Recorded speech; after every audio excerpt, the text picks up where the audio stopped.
All right, I want to go to the House Majority Whip, Republican Congressman Steve Scalise of Louisiana. Congressman, thank you for your patience and hanging out until Mr. Trump finished.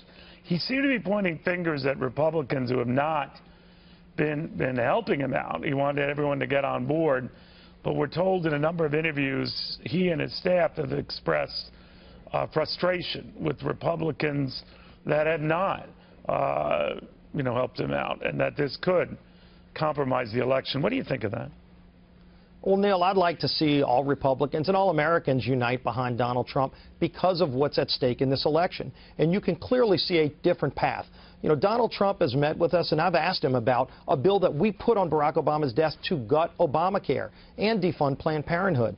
Of course, Donald Trump would sign that bill, which would really help reverse some of these devastating increases we're seeing in health care. President Obama vetoed the bill. Hillary Clinton would veto that bill because she's doubled down on Obamacare. And look, this 25% increase, Neil, this is just one more kick to the gut for families who have been working hard but struggling under the weight of all these failed regulations and policies of President Obama that would continue and be worse under Hillary Clinton as president. So there's too much at stake, not to mention the Supreme Court and just what a different direction of, you take another Ruth Bader Ginsburg that would be taking the place of Antonin Scalia, and see what that would do to all of the rights that we hold so dear that are literally on the fringe in 4-4 decisions that would go the other way with the Supreme Court. So this is the time for people to come together to look at the choice of the future. And maybe you are, sir, and there could be others. I don't think there's a mutiny against Donald Trump, but many of the power brokers in the party have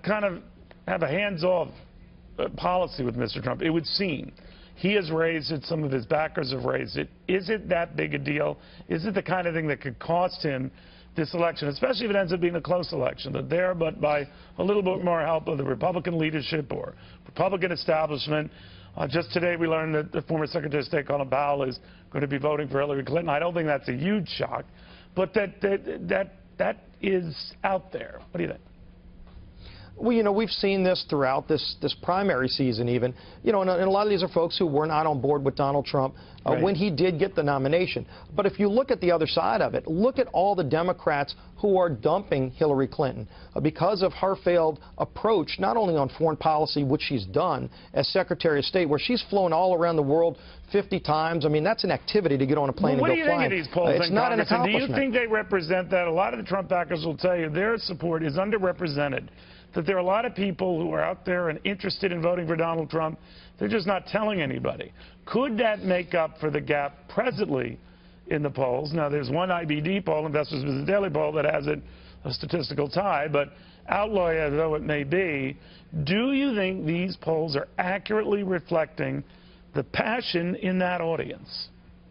Well, Neil, you do see a real variation amongst polls, but you're also seeing a compression. You're seeing the polls get tighter, and that happens historically. As you're 2 weeks out, as you get closer to the election, it is going to, I think, get closer, and it's within striking distance, and that's why this closing argument by Donald Trump is so important.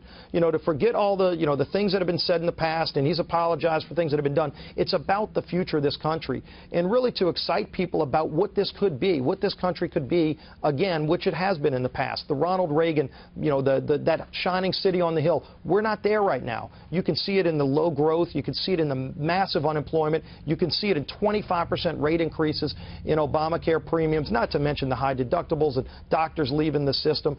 All of this can be a lot better, and it's a choice that people have because Hillary Clinton's going to keep this path going. If you like the direction of the country, you can vote for Hillary Clinton, and you'll keep getting this same kind of slow, this is not the way that our country should be run.